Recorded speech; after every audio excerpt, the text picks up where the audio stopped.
Hey, hey, what's going on, you guys? It's going on, Niner family. I got Twin with me today, and this is the Niner Fanatic Podcast.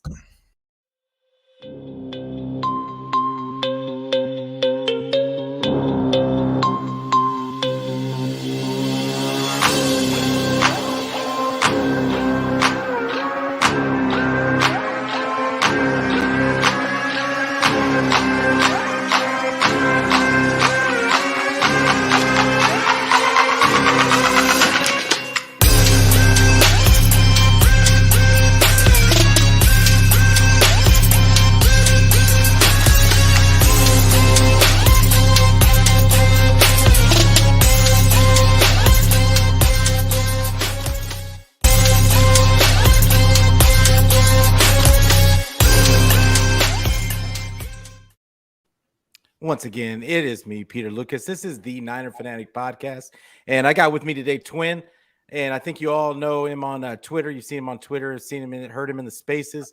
But hey, Twin, I'm so happy to have you on today. Why don't you let everybody know where they can find you on the socials and let them know where they can find your content? Yeah, what's up, man? Good evening to everybody, man. It's your boy Twin. You can find me at Twitter at Twin Maker, and also in my YouTube channel, Twin Empire ×2 because I'm the one that make twos. You know what I'm saying? So it's self-explanatory in the name. I love the Niners. I appreciate Peter for having me on. Unfortunately, it's after a L. On this wonderful Monday, but it's all good. We still have opportunity to sit back, enjoy, and talk about our favorite team as fanatics of the 49ers. You know what I'm saying? Yeah, absolutely. And I mean, it's really, it was kind of watching that game yesterday. It was just disappointment after disappointment, really. Like, it was one of those games where you kind of you're watching and it just seems like you just can't get right. Like, and it's where just anything that the 49ers did, it just seemed to not go the way that it should have gone, from drops to penalties to turnovers to even on the defensive side. They just weren't as stout as normal. But yeah, it's crazy. Like, I wasn't so much disheartened by the loss, because I know it was mostly execution issues. But so, what did you see as the main reason for this loss, and what can be done, going forward to fix it?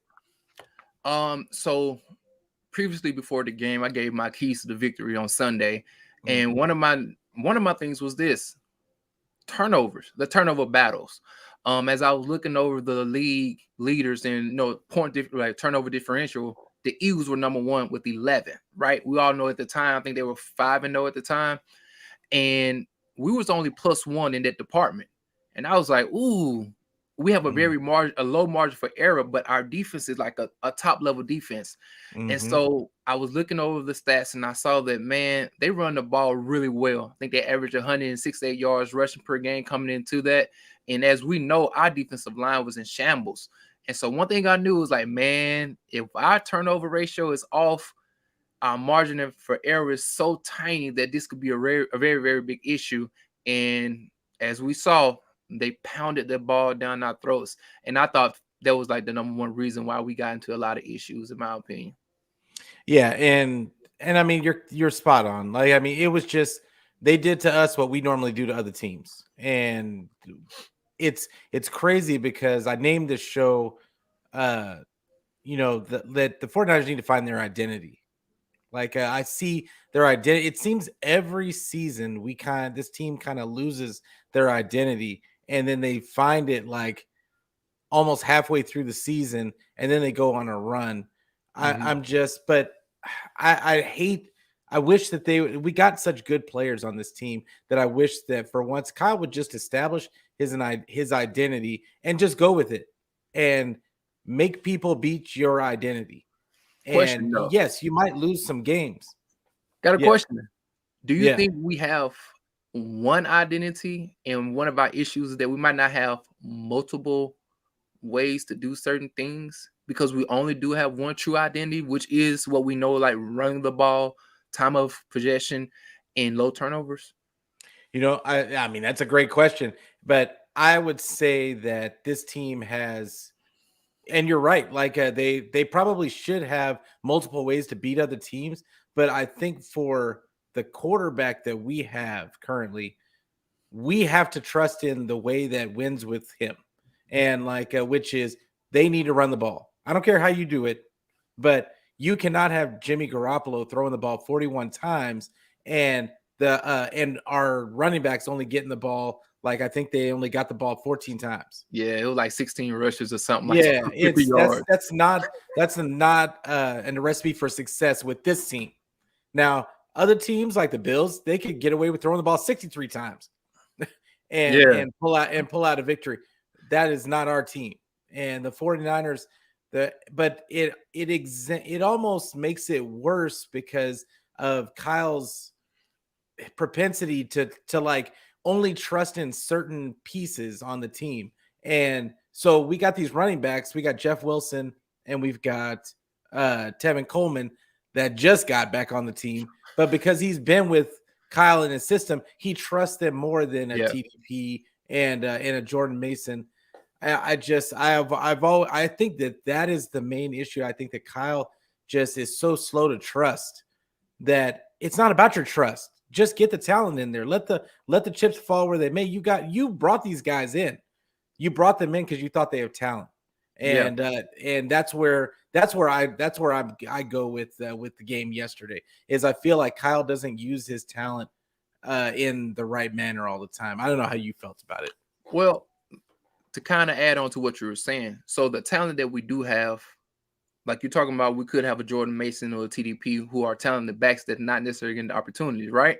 Mm-hmm. And we know we are a run first offense, but the talent on the outside, for most people would say, supersedes the talent in the backfield. Over the last 3 to 4 years, we know who are our like Debo, we know Ayuk, we know Kittle, we know even Juice come out of the backfield not only as a blocker but as a catcher. It's like, wow, that's a lot of talent. But we kind of pigeonhole ourselves into saying this is what we have to deal with. Is this, is the running game.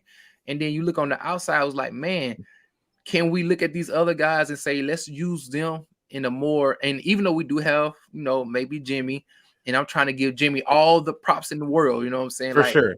Maybe if he's able to get the confidence of the coordinator and the team itself to get confident, because I think I heard Jimmy and another player say we didn't play our style, and I think they're definitely gung-ho on saying we will only win because we've seen in the past this is how we win. So I don't even think they even feel as confident switching it up and doing something different, And so I think over time, I would have thought Kyle would have built upon that first foundation, which is running the ball, and then begin to build more of an expansive passing. Not saying you got to pass the ball 50 times a game, but a passing attack that you feel more consistent with, knowing that, all right, are you going to get his 8 targets? I know that Kittle is going to get his 7 to 8 targets. I know that Debo may get 10 to 12 touches, but I know this is going to be a consistent thing. This is not going to be a one game, a one offer. You know what I'm saying? Because we do see that with our outside talent where they may have one big week and there'll be 3 or 4 weeks and they don't necessarily get involved in the ball game. And we know that these guys are extremely more impactful than the guys in the backfield, in our opinion, as far as the potential that they do have. So that's why I meant like earlier about saying that, hey, Kyle, you might want to expand. It may be, it may go against your philosophy a little bit, but I think you have the talent to kind of help you feel even more confident with the pieces that you do have. Yeah, absolutely. And like this is the thing though. It's kind of a running joke and I don't know if you play fantasy football, but I've got multiple teams but it's a running joke in fantasy. You don't ever pick a 49er in fantasy.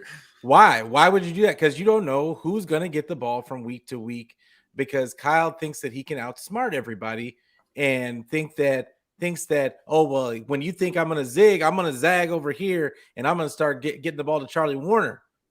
And it's just I think that's where the frustration comes from the fans, is that you got all these weapons. You get all excited in the offseason for all these weapons and we're going to air it out. And then we're running the ball with Jeff Wilson and Tevin Coleman, like Charlie Warner's getting passes. Ray McLeod is having balls bounce off his hands. It's just need some it's just not what we thought we were gonna see. And granted, Jimmy Garoppolo wasn't supposed to be the starting quarterback this season. Yeah. Like, so that's a part of it too. But at the same time, and I gotta give Jimmy his kudos because he came out of his shell so far this season. He's done things this season that we have been begging him to try, and he really was kind of he just never did it. Like throwing the ball long, he threw it long a bunch of times in the last game, and I give him kudos just for trying it.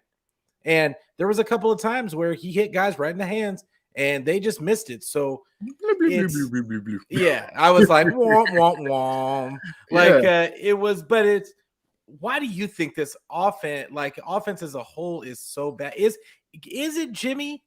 Because I know the fan base would say it's Jimmy. Is it Kyle? Is it weapons, or is it all three of them as a cohesive unit, and they just don't have that cohesiveness? What do you think? I think it's probably a mixture of all three, in my opinion. I know Jimmy's the quarterback, so it's kind of, I mean, to me, that's low hanging fruit at this point. We kind of know what he is, but eventually, I have to look at Kyle Shanahan and say, "Hey, my guy, you have a nitrous pack on your X and your Y." You know what I'm saying? Like with Debo, with Ayuk, with Kittle, like, and I think you barely even try to use it. So it's like someone who's never been a driver before, and they hit that nitrous button. If you only hit it once every 2 months, you're gonna feel kind of weird driving it, and you could cause an accident.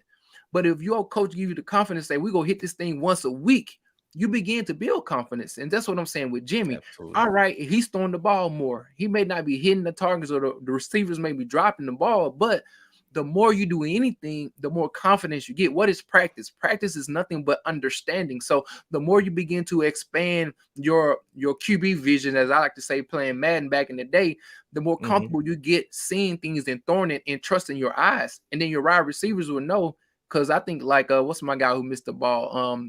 Ray McCloud. You know, he's like, this may be the only ball I get for the next month. That's pressure. You see what I'm saying? It's not like, you know, if he drop it, he go get it again in the next series or 2 series from that. And I think a lot of players feel that way, you know. And so you instill confidence in your players as a head coach, letting them know that you're going to get opportunities, that you're not going to hit the bench, you know, if you make one mistake, and that I'm going to give you another chance sooner than later. Yeah, and you know, honestly, that is an interesting take that I don't think that we've heard much. There was a lot of panicking going on today, and but yeah, I could see where that would be, and I think that we all kind of think of that in certain aspects. But that's why we ask, why are you dialing up plays for Ray McCloud? Like when we're expecting the Debos and the Ayuks to get the ball. Yeah. And granted, those guys have got to be involved for the offense to be dynamic. Your third and fourth guys got to be able to make a play from time to time. And that, because those other guys are going to go down at some point. I mean, the 49ers know everything there is to know about injuries. Yeah. And so eventually these guys are going to have to become focal points at some point.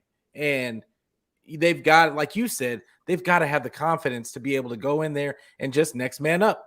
And that's where we just kind of, I feel like we have a great culture on this team, but that is a part, the execution and the hierarchy of who's getting the ball, what the offense is where we're kind of what we're missing. Question. And go for it. I think it may be too casual though. And I know this sounds bad, but I know we don't like the word diva or people who seem like they want the spotlight on them. Yeah. But at a time, that's kind of good to have a player to say, hey, man, because the Ray McCloud play, right? Deep bomb, which is cool. But we don't even really see that often for Debo and even Ayuk as well. So even though we thought it was a great pass, we was like, man, I wish Ray would have caught it. It would have been lovely if it was Debo or Ayuk. But as fans, we know we rarely see that. You know what I mean? Yeah. For even our two big boys, you know what I'm saying? So it's like, hey, man, get those guys even more involved, meaning that even if the third player get in there, he knows like, hey, even if I miss this ball, Debo may get another opportunity, or it may clear out an opportunity for Brandon Ayuk on the, on the deep cross or something of that nature, because they know I would throw it to Ray and things of that nature. So I think, not trying to say that we have to run the ball like 45 times and then just like pass it 45 times and not be even. It's like, no, bro. I think we have the skilled players to do it. And Kyle, you just gotta trust and not be so micromanaging, if that's the word. It's like, I gotta say, I want to be able to tell people that I have great players, and I'm going to fit my scheme around the great players that I have, not my scheme, and tell my players just to force feed themselves inside my scheme. Yeah, no, hey, you preaching to the choir, bro. Like, yeah, we've been saying that for a minute. It's just Kyle. I feel like it goes back to what I was saying earlier. He just kind of thinks he's the smartest guy in the room. He goes with his guys, and it's just, he very rarely like kind of just ventures out of what he does. And once the game script is in place, it's like he doesn't want to go outside that game script. And like the adjustments just, I feel like, aren't there. And while other teams kind of key on, they see they got a rookie corner on one side and they just go after him again and again and again. Like Kyle's not going to do that. Kyle runs his system, and it is what it is. Did you know, like, you probably know that the Atlanta secondary was 24th coming in there. Yes. Coming in, it was 24th, giving up 278 yards per game, right? Yeah. We only averaged 200 yards per game passing. And then they had 3 of their DBs in that same game get hurt. Yeah. So I'm saying what you said. I'm looking at that first half, and you saw Brandon Ayuk cooking. But then in the second half, he kind of disappeared. It's like, that's one of the games, Brandon, you got to get 16 targets. I know that sounds bad. No, it doesn't. If it ain't broke and he cooking, we used to say, I'm from the South. So if y'all listening, I'm country, I'm from Mississippi. When we say when that baby is whining, you feed the baby. If you feed it a gallon of milk and it's still whining, that's what you do. You feed it some more. You know what I'm saying? You burp it, and then after this burp, you make sure it goes to sleep. But like when you on hot, when you're on fire, you keep stroking that thing. So that's what I was looking at too as well. It's like, bro, that them cornerbacks ain't really that hot out there. So keep attacking them. Don't get don't get discouraged if you miss a deep pass or two. Keep putting that pressure on them. Exactly. And that's what any team would do, except for the 49ers. They just will. But the thing is we went away from our identity also. Not only did we not go after those guys, we went away from our identity as a running team.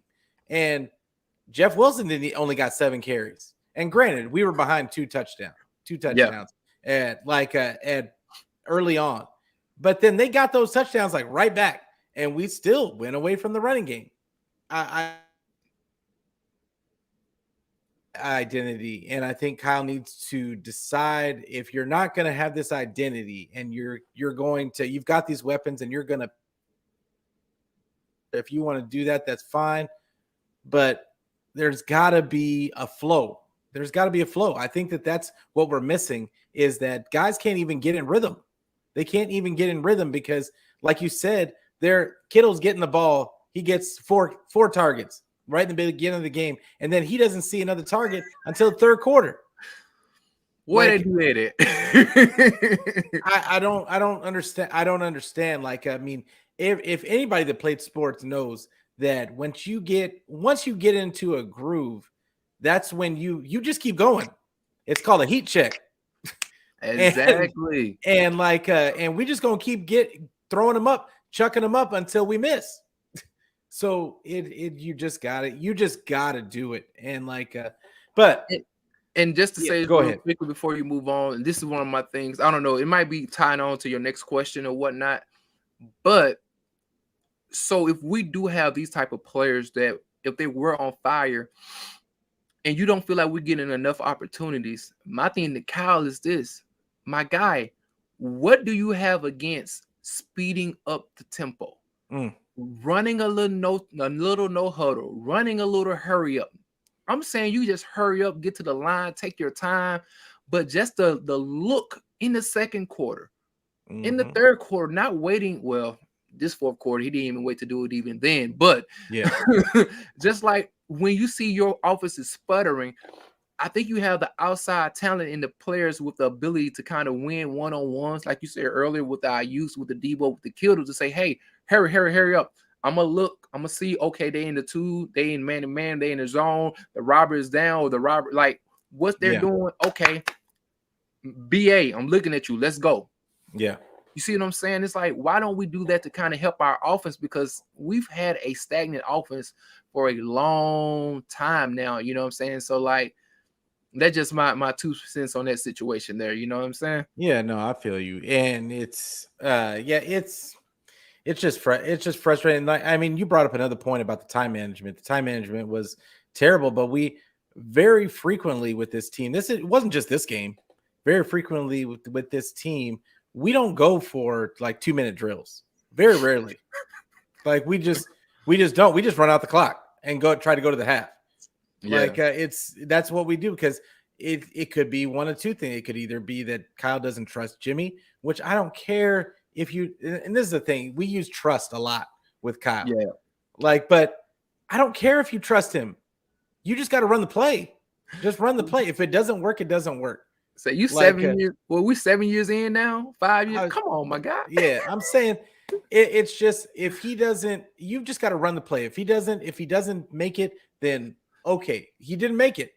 But I'm going to scheme these guys. If I'm Kyle, this is my thing. If I'm Kyle and I'm able to scheme guys wide open all the time, like I'm just going to scheme these guys open. You're going to run these plays to try and get these first downs. If it doesn't, it's on you. It's not going to be on me.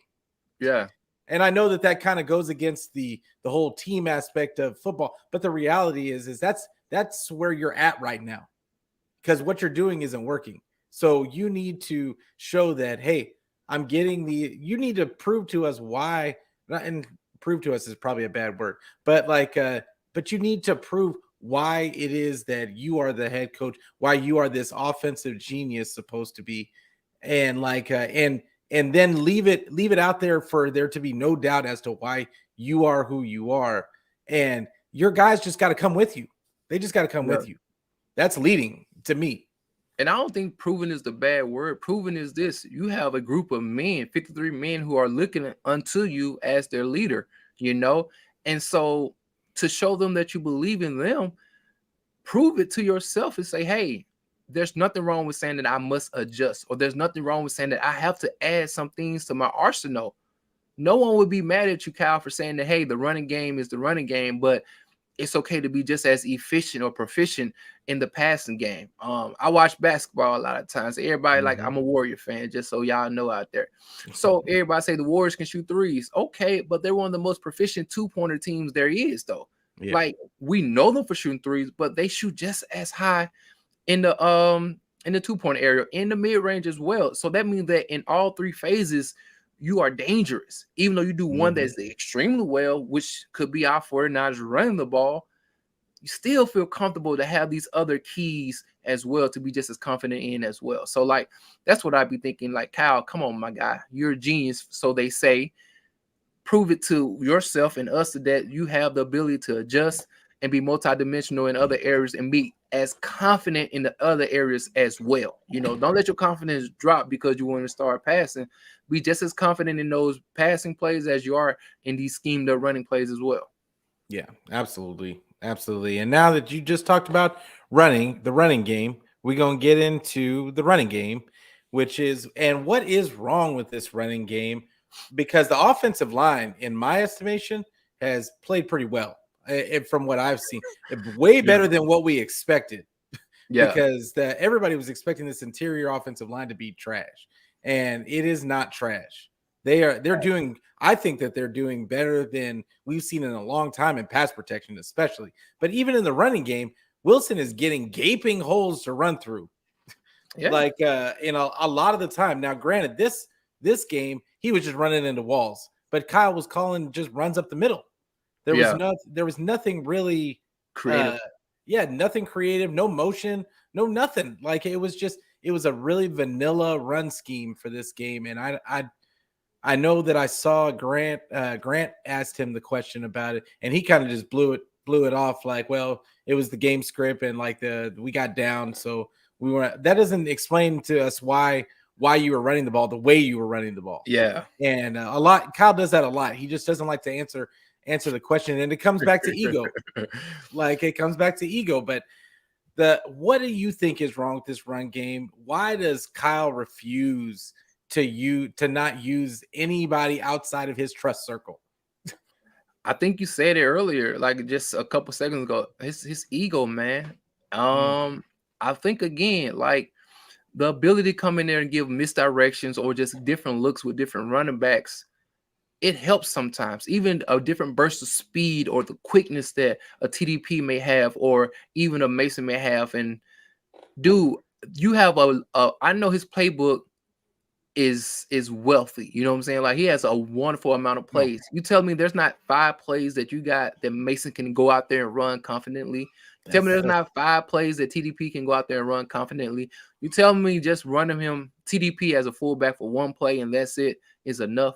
You tell me the burst and the speed that these 2 young legs have, because let's be honest, in running back terms or like running back lifespan, hey, my boy got some old legs, you know what I'm saying? So I hope we're not depending on him to go the full 17 weeks, because we know in the 49ers offense through history has shown us that doesn't happen. You see what I'm saying? Yeah, so yeah. Allow some other guys to go in there and eat and feel comfortable with eating. You know, a spell back, as they used to say back in the day. If I forgot my guy name, Wilson gets 15 carries, cool. Let the other young bloods get 6 carries apiece. Yeah, that's the look of it. Just a change of pace. Yeah. And so that's one of my thing is, I'm sorry, is that I don't think Kyle trusts the younger guys to go out there and play. He's too rigid at times. And like we've seen other people get in the doghouse, and I believe it's probably what's happening with the the 3rd round picks as well with TDP and even Danny Gray. I think they're like kind of in the doghouse. And I think that his offensive scheme is becoming predictable to the defense as well. So even though he's scheming a particular run pattern, the defense is looking like, okay, there's only so much they can do right now. And so I think the defense know how to key in and say, we're going to stop this run, or we're going to blow up this gap here, or we're going to cut off this edge here and just attack in that manner. And so that's what I think teams have eventually have cotton on to what Kyle does. And we see that with Debo as well. When he's trying to run the backfield, teams are kind of keying in on him, and he has to literally break 3 to 4, maybe 5 tackles just to get some cracking. You know what I'm saying? Yeah, for sure. But that's part of it. Like with the guys that you drafted TDP. You drafted not Jordan. They didn't draft Jordan Mason, but they drafted Trey Sermon. And those are bigger backs that aren't necessarily known to be home run hitters. Like they don't necessarily, they're not the fastest guys. Like but you pick those guys. Like, so what are we doing? Right, like as you were just saying, running backs have a limited shelf life, and if you're just gonna run them into walls and inside zone, like it's like you said, like we said earlier, it's boring. Like it's not only is it boring, it's just, in my estimation, we know that you have the plays in the bucket. Mike McDaniel left the 49ers. I'm sure he didn't take the whole playbook with him.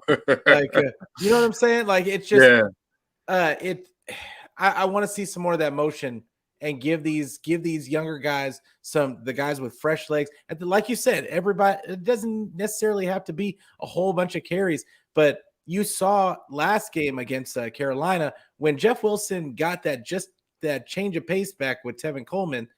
Tevin Coleman didn't get a whole bunch of yards. He didn't get a whole bunch of carries, but that gave Jeff Wilson enough fresh legs to bust out for 117 yards. Like, I mean, and then you go away from it in the next game, and it doesn't make head scratch. That's what it is. It just doesn't make any sense. But it comes back to Kyle. Like I still feel like it comes back to Kyle's ego and to Kyle thinking that, oh, I'm going to change the whole game. They think that we're going to do this now because it worked so well in the last game. But here we go. I'm going to do this change up right here, and they're only going to get 13 carries in this game, and we're just going to air it out with Jimmy. Like, I mean, your receivers aren't even used. They probably were tired by the end of the game. like just running a bunch of routes like that they weren't used to running. It's just I think it's just frustrating for all of us because it goes right back. Yeah, you conditioned to block 40 times. Yeah, exactly. I'm saying like they're like I thought I was. I know that that Jennings was probably like, man, I thought I was gonna block this whole game. Did you see BA? Yes. BA he even had a cramp, and BA is in really good shape. And he was like, oh goodness, we actually running something. Like, look, he ran that deep ball in the third. He like, oh God. He said, I need where's my Pedialyte? Like, I need to get this.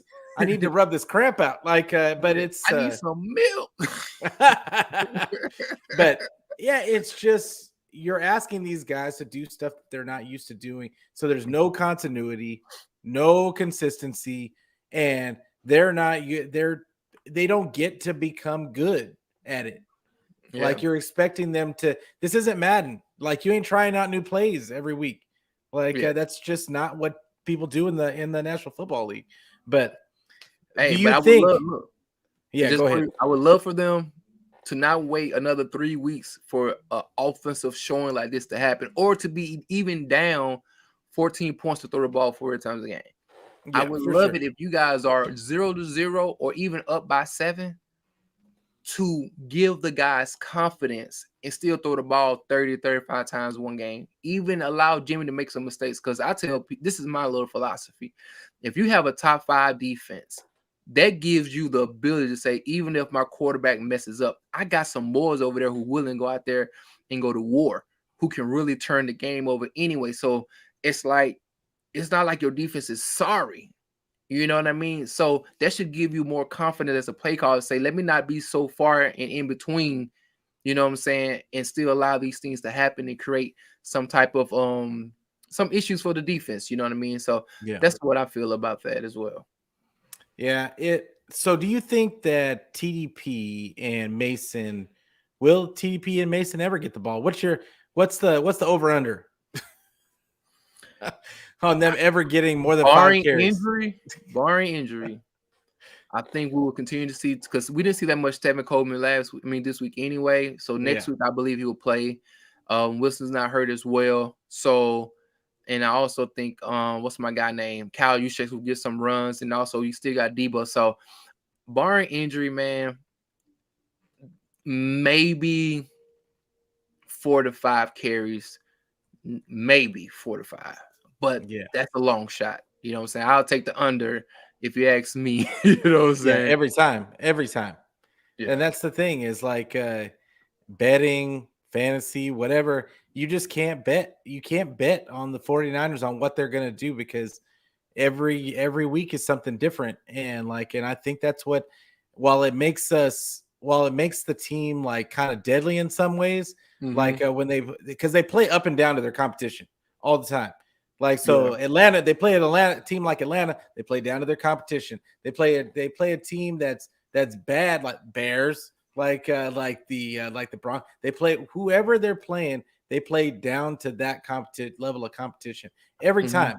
And very rarely do they go in to a team that they're just supposed to run off the field and they just destroy them. Very rarely. Yeah. Do you believe that's a philosophy though? Like, I'm not gonna beat the brakes off you. I'm gonna play with you if that's what I need to do. Yeah, just playing with your food. You playing with your food, you know? Yeah, but that's the thing is like, so you get burnt when that happens. And now, granted, people are gonna say, "Oh, well, we got to the Super Bowl. Well, we got to the NFC Championship." Okay, but when you're used to doing it that way, when it comes time to do what you do, you don't know what you do. You don't know what you do. You don't know what's going to work in this situation, because you don't know what's going to happen because you never have a consistent game plan. And so I Jordan Mason and TDP, I'm taking the under, because I just have no faith in Kyle's ability to gauge talent. And it's not even gauging talent. I think he knows that they're talented, but it's almost like he's that real hard-nosed dad. I know, because I'm one of them. No, I know that you're really smart and you're that. Hey, but why aren't you doing this? Yeah. Why aren't you Like, but you're never good enough. And like, and until 2 or 3 years down the road, and now all of a sudden Ayuk's getting 7 or 8 touches. Like, but he could have been getting those touches last year. And I think that's just my point. Is like guys got to run through the system. Kyle needs to understand he doesn't have that amount of time to work guys for years and get them in the system, get them acclimated to the system. He's got to get these guys just going. Huh? I think you feel like he does, though. He might feel like he does. Arrogance that he walks around with. It's like, hey man, I am an object that would not move out of Levi Stadium. Like I'm not going nowhere. So I could take my precious time with this. And like the fourth quarter, there's no urgency. And my thing is like, dude, this is the opportunity for you to like get accustomed to moving in chaos. Yep. And you seem to not want to take upon that chance. And so again, Kyle, get out of your own way, man. I think you have too much talent around you. Like there's no way that George Kittle should not be a double-digit touchdown like tight end. There's no way. There's no way. He's too skilled, too talented. He was with CJ Beathard. That was a blip on the radar. It was like an anomaly now. It seems so far ago. Like for real, it seems a long time ago. It's just crazy. Like but I don't want to go too far down the rabbit hole. Honestly, we can sit here and talk all day about Kyle and his weirdness sometimes, but I want to get back on the rails. And why do you think that these drop, like other than we talked about continuity with the receivers and like just force a habit, like a habit getting a muscle memory with catching the ball, but like the drops. Yeah. Like what do you think is the real problem? Because it wasn't just the McLeods and the Werners dropping the ball. I mean, Kittle's had drops. Jennings has had drops. Even Ayuk missed that one last week. Like and Debo, I think he's got the most drops in the league. So why did they not get blamed more often when they drop the ball? We always blame Jimmy. Like I think the fan base always blames Jimmy for whatever happens bad on this offense. But why are guys not like zeroing in on those wide receivers and tight ends? I think they believe that if I'm being honest, it's like a really high stress situation. I think I mentioned this earlier. It's like, it's not like these guys get hella opportunities. And so when they do get them, I think they truly are in their mind, because dropping the ball is more psychological. I was a wide receiver and a cornerback, and I played football, right? And so the more you get the ball, the more you feel comfortable with catching the ball. Yeah. No matter how talented you are, confidence is key in any sport. You know what I mean? Absolutely. Even the greatest shooters, the greatest passers, the greatest DN, it's all about belief in yourself. And so a lot of times I believe these drops are, man, it's really like the ball is literally really coming to me. And this is shocking. You know what I'm saying? Yeah. I must drop it. And even I told my brother the other day, I said, Kittle got that ball. And a lot of times on these fumbles, they think this is my opportunity to make a big play because I might not get the chance again. So now I'm trying to run through every defender and literally score a touchdown. Like, if he knew he probably was going to get the ball again in like 2 more plays, he wouldn't have that mentality. But I think a lot of guys' mentalities is like, this is my chance and I can't blow it, And unfortunately, I think that's how the offense is as well when it comes to passing the ball. There's not a lot of confidence in saying that we can go out here and do it. So I think the wide receivers don't get the blame because first and foremost, Jimmy is going to be looked at and saying, hey, my guy, what kind of throw did Jimmy do? Like, was it a throw where it was high and they could have caught it, but just by the tips of their fingers? Or was it low to the ground and the momentum was carrying in one way and the ball was going another way? So that was a contribute to the way that they didn't catch the ball. So I think that's where Jimmy gets a lot of the blame.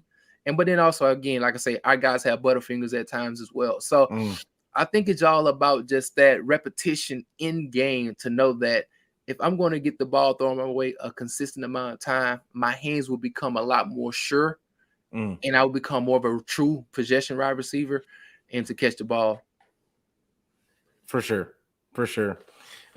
So, like, I agree with you. Like, but we have to look at the way that the 49ers usually run their game plan and their game script. And we have to look at how do they fix this? Does Kyle go away from what he normally does? And does he put in a game script that allows for those guys to build confidence like that? And I'm kind of iffy on that. But how do you think that do you see this issue being fixed as the season goes along? Honestly, I'm gonna put in a slight little adjustment to the offense I mentioned early. Cal, do a little hurry up from time to time. Yeah. Man, I beg for that so many times. Just do a little hurry up. I'm not telling you to add in, like, go from your offensive plays being like short passes to vertical routes. I'm not telling you to air the ball out 15 times, 20 plus yards down the field. All I'm saying is, Cal, speed up a little bit. You know what I mean? And see how that, like, just try it out. I hate the Patriots. I hate the Patriots. I hate them. I hate them with passion. But if you watch back in like 2005, 2006, the Patriots started doing in the first quarter a hurry up type style offense. Because they figured if they get the lead early on, it gives confidence to the offense, but then it also gives Bill Belichick, who's a defensive-minded coach, the ability to say, okay, I can cook. You see what I'm saying? Yeah. And periodically, Tom Brady would do these little hurry-up offenses, and I'd be mad because I'm like, dog, other teams haven't caught on to this yet. Because, you know, we're going back 15, 20 years where it was a lot more methodical as well.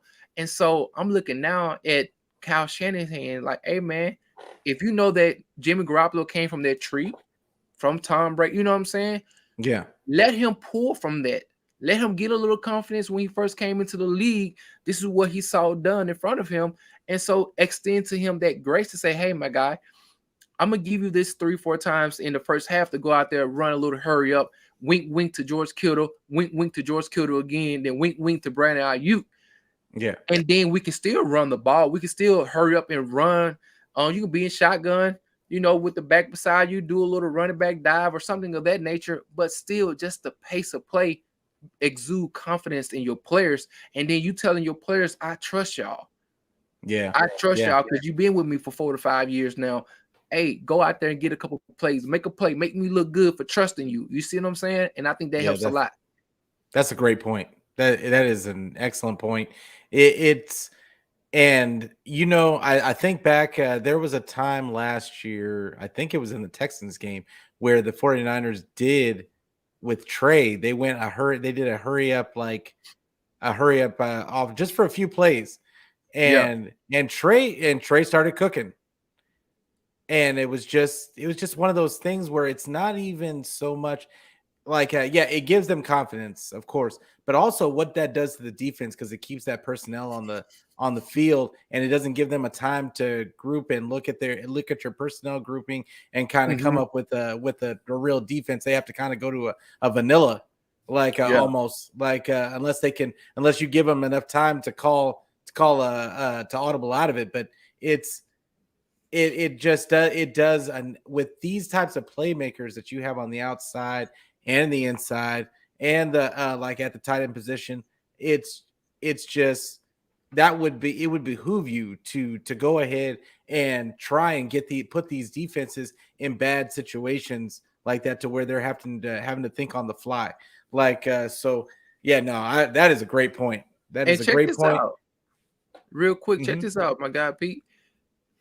Our offensive scheme, where we've seen our running backs line up in the backfield, we've seen our backs line up in the slot, we've seen our tight ends go from in alignment as a tight end and go into the fullback position. We see him go from the fullback into a slot receiver. So if a particular personnel group is out there on your offense, you still have the ability to interchange so many of these pieces still. And run an offense, like you said, and catch the defense off guard. Yep. because these guys have been there for a long period of time. So it was like, dude, use some of those weird, quirky play calls that you do use. I remember, Jawan Jennings was like in a fullback position one time. Jawan Jennings lined up as tight ends once before. Like, he's done these things. So use that to kind of, okay, you finna run out the backfield, Jawan, and do, a flag route or whatever the case may be. I'm just saying, like, hypothetically speaking, allow your mind to say, hey, Jimmy, go out here and use what you've seen and make it happen, So just want to add that in there on there. Yeah, for sure. Like, I mean, there's a whole bunch of things, and we've seen it from Kyle in the past, like him running the same plays out of multiple formations and it kind of throwing the defense off, like run, like, especially, man, they used to run some of those run plays that and just run this, they'd run it one way and then they just change the formation and run the exact same play, except that time they would gash the defense because they thought it was something completely different. It's just that kind of stuff that we're just not seeing. We're not seeing it anymore. And it's frustrating, but I want to move away from the offense. All right, let's go. Because we could sit here and complain about the offense, but yeah, that was a great point about the hurry up. But so the defense, injuries are started there. We're on overload at this point on the defense. What do you think? What was the injury that was the tipping point for you in this last game? Honestly, probably was Mooney. Mooney getting hurt, I think, really caused a domino effect because you open up another half of the field. And I was reading today that Hufanga was in concussion protocol. Mm-hmm.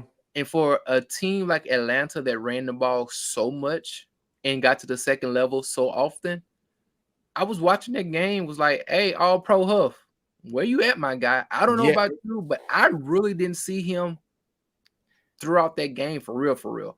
And so I really thought either he was messed up, you know what I'm saying? It could be in the head a little bit, or he just wasn't feeling it. And I thought he could have had a wonderful impact on the game because they ran the ball 40 times, man. Yeah.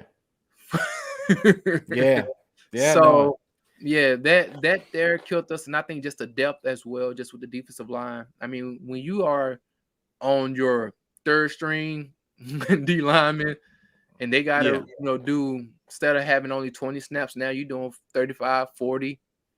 I thought we just couldn't get no push for real. And those guys was running so hard, man. Fred Warner, I love you, my guy, but every time you made a tackle, you was going the other direction. Exactly. I'm sorry, bro. Like we got the locks, we lock brothers in this thing. I love you, my guy, but hey, you was not sticking nobody. They was hitting you and you was going this. I'm like, ugh. So yeah. It was also Mooney for me, Mooney Ward. I just think that with Emmanuel Moseley going down, and I think this is, and I spoke about this on Ryan's show this morning, that this is an underrated aspect of this defense, was that both of our corners, they depend on these corners to come up and run support. And and to all of a sudden not have both of them, it was already going to be bad enough because they didn't have Emmanuel Moseley. But then for Ward to go down, all of a sudden Huff can't be flying all over the place because he's got to be in his spot. Yeah, because now he's covering other things. He's going to have to help shade this guy and help shade that guy. He's not going to be able to play close to the line of scrimmage. So I feel like that's where Huff went, is that he got pulled out of what he would normally do. And then of course your point about Fred Warner, I agree with you. But I mean, I think we all know that Fred Warner's a little light in the ass. Like, I mean, he only 225, something on like a good day. Yeah. And and we've always known that that's why he's so good in coverage, is because he's got the athleticism and to be able to cover those tight ends and even sometimes wide receivers. Yeah. But when it comes to run stopping, he depends on that defensive line rotation to kind of plug up those gaps, and then he just come and then he or to take up those bodies, and then he just comes through those gaps to get that tackle for loss. Like you can't be letting them get to the second level, and now he's got to drag them down.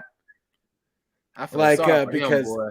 Yeah, because he's just gonna have to. He to his credit, he was still dragging guys to the ground, but they're gonna get their yards, and that's gonna be like. But yeah, that's just not what Fred's built for, and so I didn't blame him too much. It is what it is. I think that not having that those corners there to help in run support, and which means Huff can't play close to the line of scrimmage.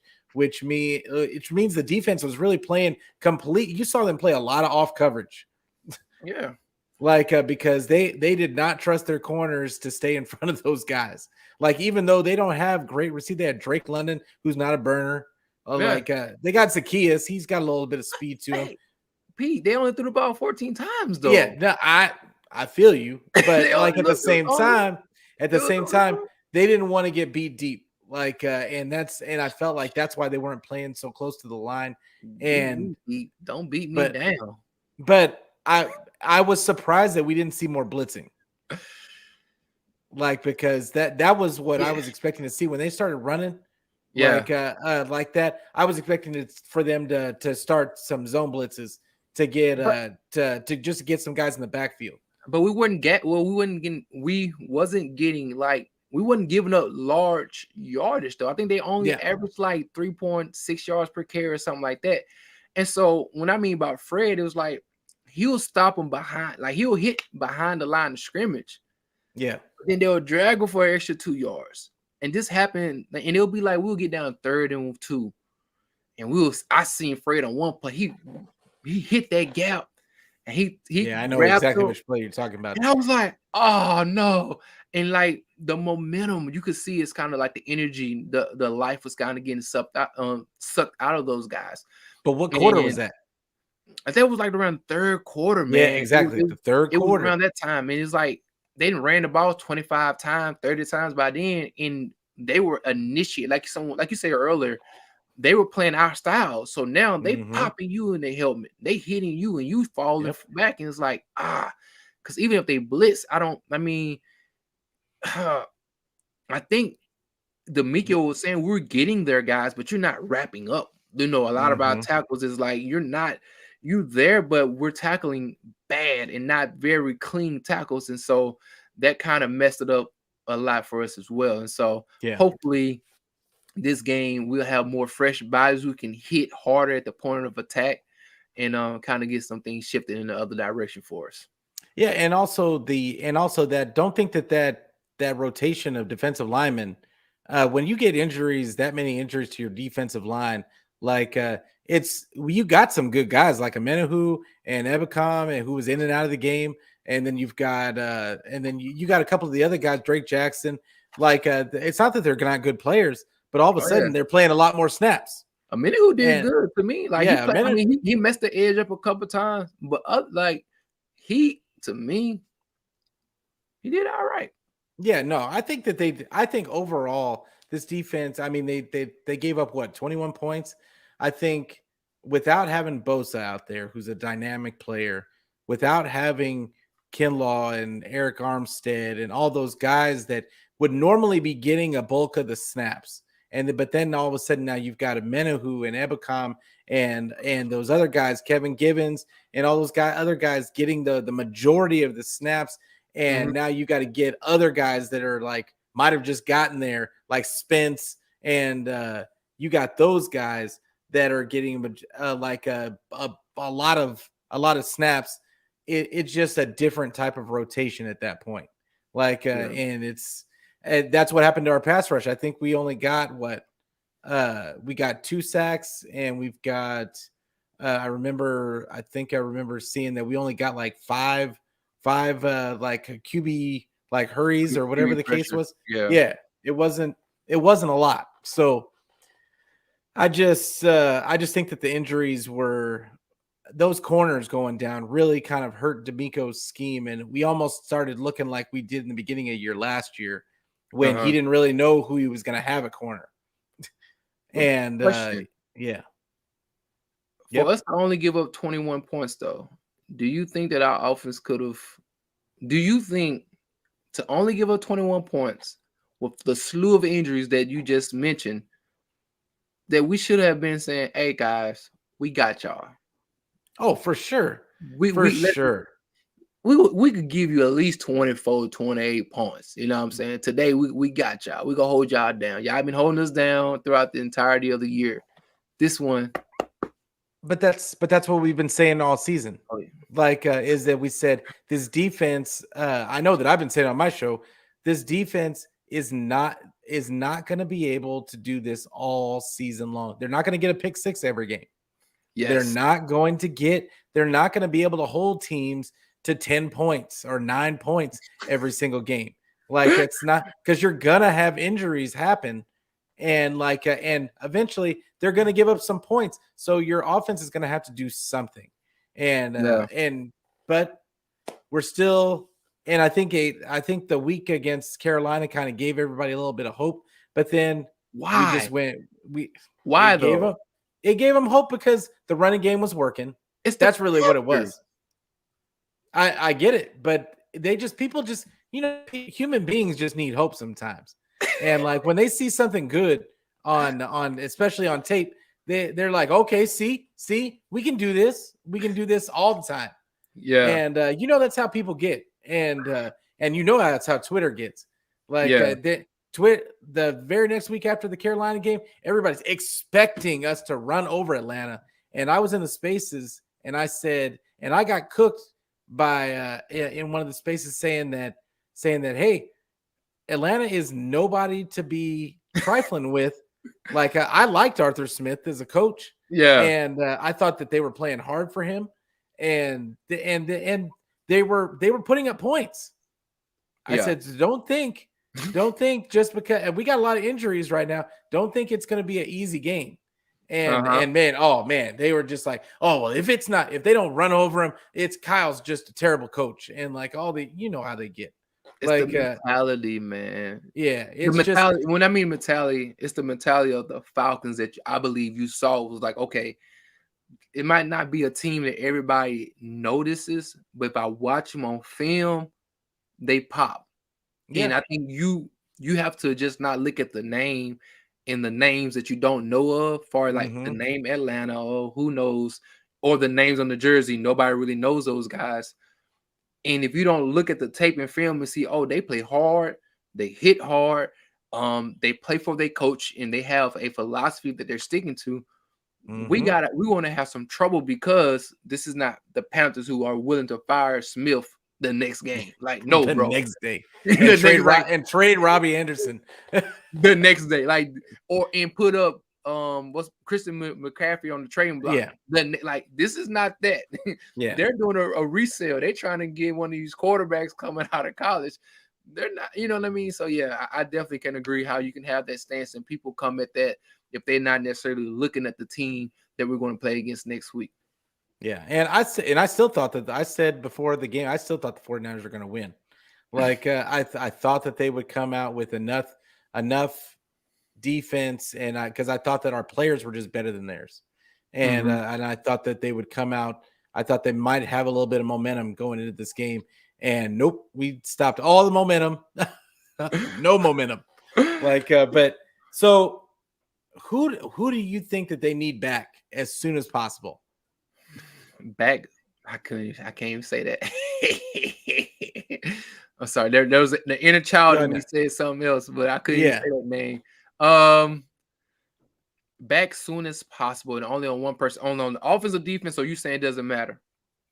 No, I don't think it matters. Like just a difference maker on this team that can kind of like that. This is a guy that we just need back, like because we got a big game next week. But going forward, I think we need to, like, the name of the show is establishing an identity, and like we got some culture setters on this team that we're missing right now. And like, who do you think is the most important? Oh man, see, I want to say either E-Man or Chavar, like, or Mooney, but E-Man's out for the year. Yeah, he's out for the year. And Mooney, I believe he can come back. Bosa, I love Bosa. I think Bosa is excellent. But if I'm being honest, it's like we only gave up 21 points on the defensive end. I'm like, bro, I'm looking at the offense like, look, I love defense. I can't continue to tell the defense to just continue to shut these teams down. Like, y'all got to put up some points. So there's Trent Williams, I guess. Like, hey, Trent, come back then, my guy, because as a fan of the Niners, our identity has been the defense for so long that I'm looking at the offense like, when are y'all willing to pick up the torch and carry it for 3-4 weeks where y'all able to have 3 consecutive 30-point games? Like, is that too much to ask for as a Niner fan? Say, hey, offense, let's pick it up for 3 weeks and get 330 bombs. I seen the Lions give 3 consecutive weeks of 30 bombs, and we didn't even play. Like, if we being honest, none of the teams that we played, people look at as a top 10 team. So come on, offense. So Trent Williams, if you come back, my guy, can we put up 30 points for the next? No, I'm gonna say for the next game. Let me not get greedy. Don't get greedy. But I gotta go defense, because this is the reason why. We just finished talking about for almost an hour now about the offense and the inconsistencies with the offense. I can't be confident that if Trent Williams comes back, that it's going to be any different. Like it just all depends on Kyle. So I'm gonna say Mooney Ward.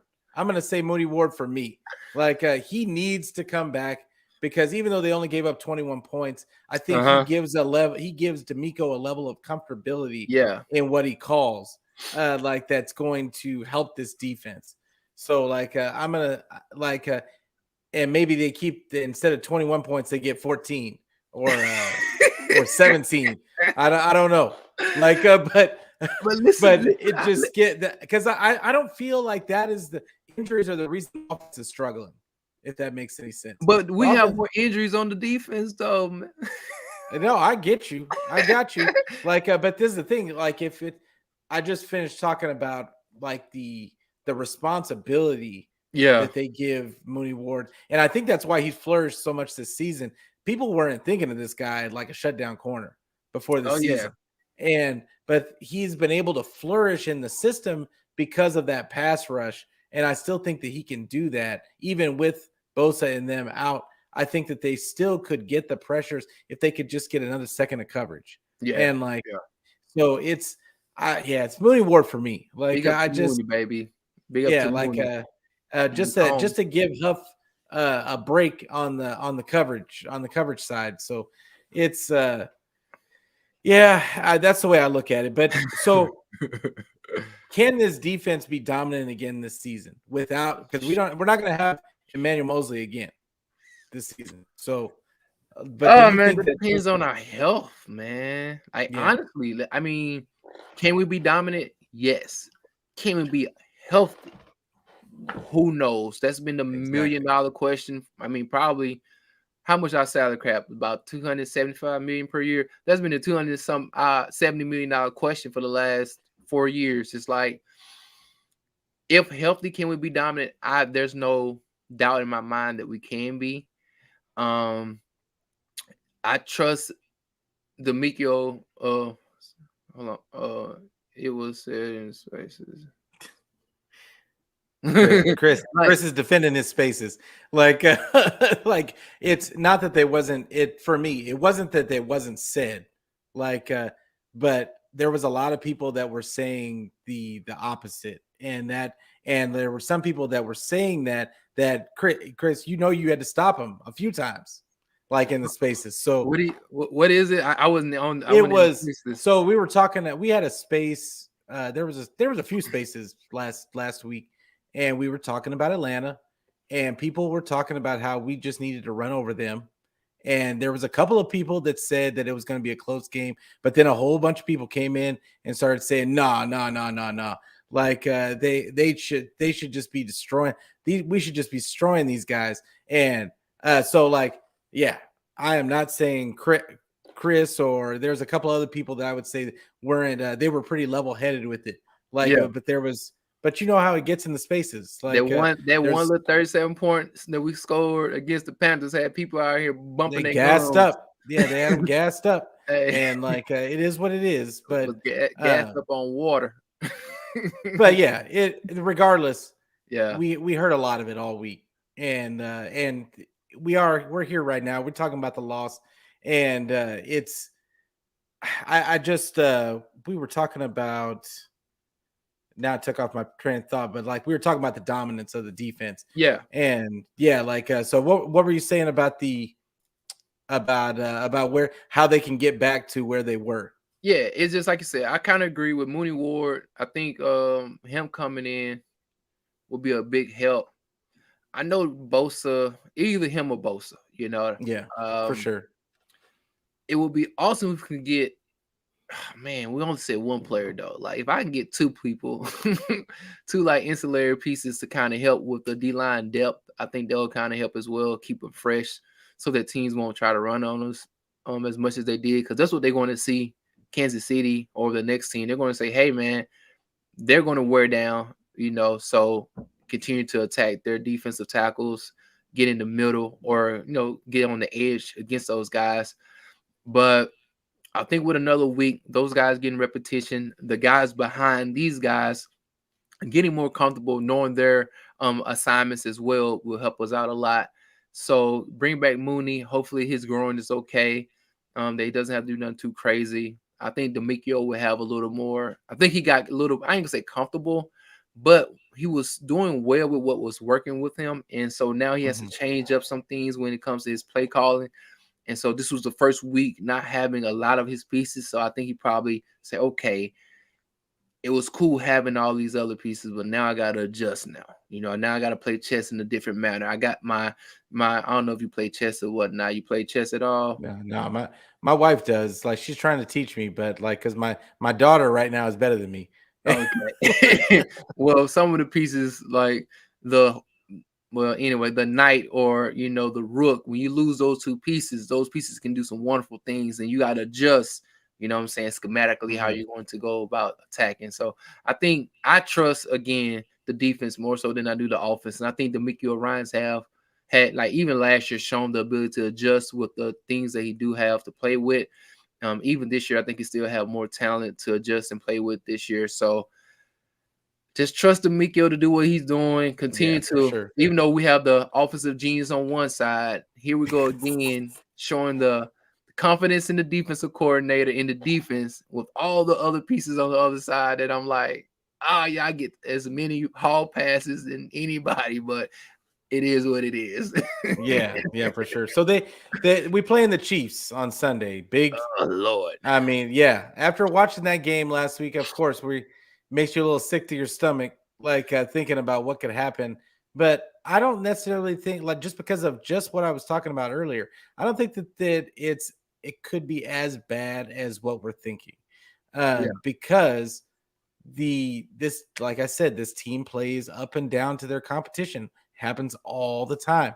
It would not surprise me if they went in there, because I believe they're in Santa Clara. Yeah. Like so. It would not surprise me if they went in there and took care of business.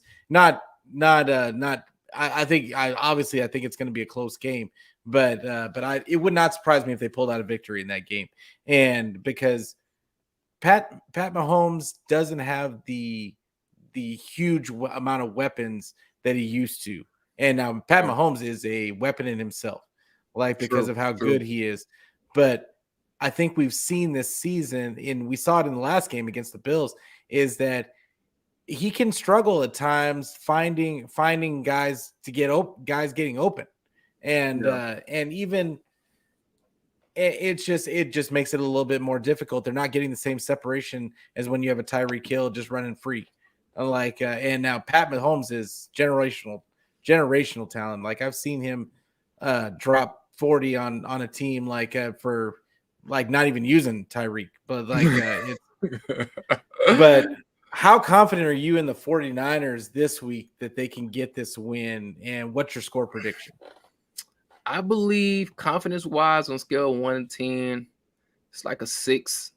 If I'm being honest, like a 6. Andy Reid record after a loss is ridiculous. Mm-hmm. With Patrick Mahomes, it's like, I mean, the proof is in the pudding.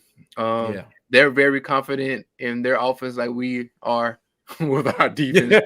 You know what I'm saying? And so we got to trust and believe that Andy is cooking right now, and he's seeing all the weaknesses that we do have. Though we don't have somebody like Tyreek Hill to worry about, they're thinking we don't have somebody like possibly a Travis Ward to worry about. We don't have a Emmanuel Mosley to worry about. We don't have a Jimmy Ward to worry about. It's a possibility we don't have an Armstead to worry about. No, so they're thinking like, all right, even though our offensive firepower is maybe dulled down a little bit, their defensive firepower is dulled down as well. And then our X factor, in his opinion, is going to say is a lot better than our X factor, which is Pat Mahomes. So, like, I give our team the opportunity to win because hopefully Kyle can, is back there cooking up something that can continue to contend with the offense that the Kansas City Chiefs is going to bring at us. This is one of the games that I won't mind him playing, a time possession game. Yeah. This ain't the game Absolutely. we're trying to have a shootout with, in my opinion. You should have did, should have used all your passing plays and deep pass plays last week. But this is the game that you want to make sure that you limit the touches of. I don't know. It depends on how you feeling, Kyle. If you want to feel froggy and go for it again, I mean, I have my popcorn ready. You know what I'm saying? Yeah. Have a good time. But I truly believe that we have to make a bounce back. I think it'll be a close game.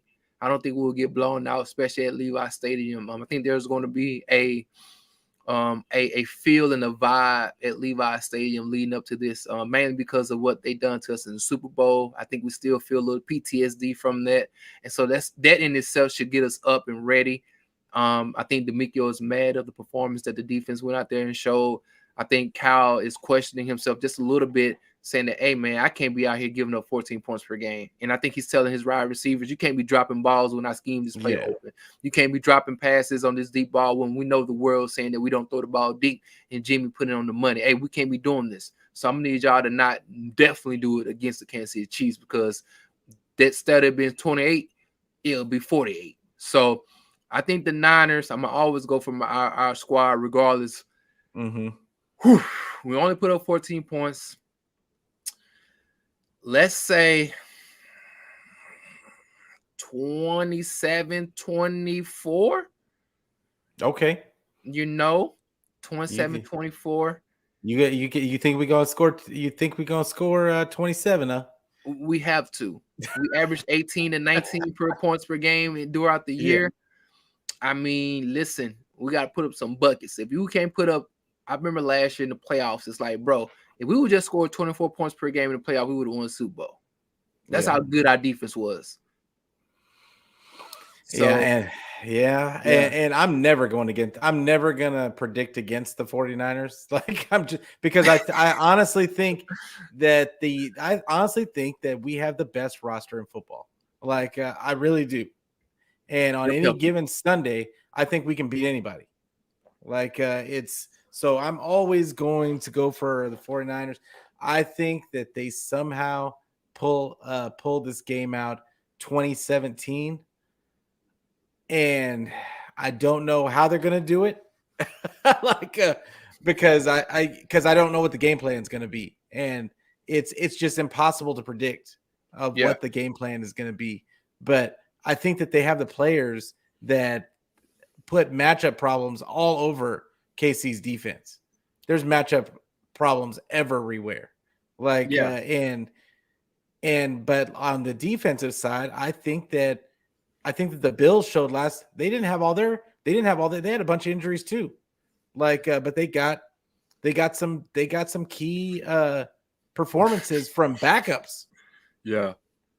And it can be done. It can be done. It's just and I got all the faith in the world in DeMeco that he can scheme it up. So we need two though. We need two turnovers. Touchdowns? Oh, two turnovers. No. We need 2 turnovers either at midfield or between like the 35 and the 50 of the opposing team. Like, we need to get at least 2 turnovers, man, so we can at least kick a field goal and get some easy points. Yeah. I mean, it's gonna probably have to be a fumble because our guys don't pick off the ball that often. And I was Like, thinking about that, like a strip or something, or like catch somebody, because right now we're -2 in the yeah, turnover department differential right now, differential, yeah, and that's bad, man. Like yeah, we that's too tight. We again, our margin for error is literally razor thin, and so we need 2 turnovers, man. Somebody got to get a come on, man, strip fumble. yeah. But that's what I'm saying. Like, we can't expect that that's gonna happen every game. But now, I shouldn't say that. We're gonna be positive. It's gonna happen. It's gonna happen, god dog. Yeah, we gonna happen. We gonna get 3. It's a must. Yeah, Hey, we gonna make it happen. Hey, let somebody know how on our team, Ray McLeod, sometimes they fumble the punt on the punt. They catch the punt, they may fumble or kick return. Our guys may fumble or something like that. Like, dude, we need. You remember the Bengals game last year where the guy who he just couldn't catch the ball, the tight end. Remember every time he caught the ball, he was fumbling the ball against the Bengals last year. Yeah. And like, we need one of those games where somebody just got butterfingers, man, and something happened to him. You know what I'm saying? Like, we need one of those games to kind of help us to go forth and come on defense. But I'm still gonna tell Kyle, hey, you need to give us 24 points, my guy. At least 24. Yeah, that's, man, I would love to see it. I would love to see it to just give myself some faith in this offense. But hey, Twin, I really loved having you on today. You're gonna have to come back. You're gonna have to come back at some point. I thought this was a great show. I hope everybody enjoyed the show. Like, great comments out there, Chris and Eddie and Damian, all the guys that came. Chris, the other Chris Polo came in. Thank you guys for coming in. Thank you guys for getting active in the chat. One more time, why don't you tell everybody where they can find you on the socials before we get out of here? Yes. What's up, man? Again, thank you guys for tuning in, man. Make sure y'all like, comment below, man. Give us your thoughts as well. Share the content, man. Big ups to Peter. Make sure you follow and subscribe to his channel. We continue to try to push out this wonderful work, this wonderful content, man. At the end of the day, we're wonderful men that love football. We love the Niners. Having an opportunity to break from our family, just to give ourselves a little time to decompress, man, and leave all the other responsibilities alone, man, and have a good time and talk about the one of the sports that we love. So, man, you can find me at Twin Empire, man. You see the handle right there. Just hit me up, man. Make sure you follow your boy on Twitter and also on YouTube as well, man. Check out my channel. I'll make sure I give it to Chris. I mean, not Chris, but to Peter, man, and put it in the probably underneath the description. Yeah, and you guys can follow me on my YouTube as well. Twin Empire as well on there. And yeah, man, just hit me up. And I'll be sure to hit you back up, man. And again, I just love talking football, man. And ain't nothing like them Niners, Yeah, no, I loved having you. It was a great show. And yeah, once again, thank you guys for tuning in today. You can always find, of course, you're probably watching this on YouTube or Twitter. I'm also broadcasting to Facebook. Also, then I chop up the parts of the show. I put it on TikTok, Instagram. I'm on Instagram. I'm on and you can find the audio version anywhere where you get your audio podcast. So if you can't, it doesn't matter where you get it, just get it. Just get it. Come get that work. You know what I mean? But we always leave the show with one thing, and that's go Niners. Yes. Go Niners. Let's get it. Absolutely.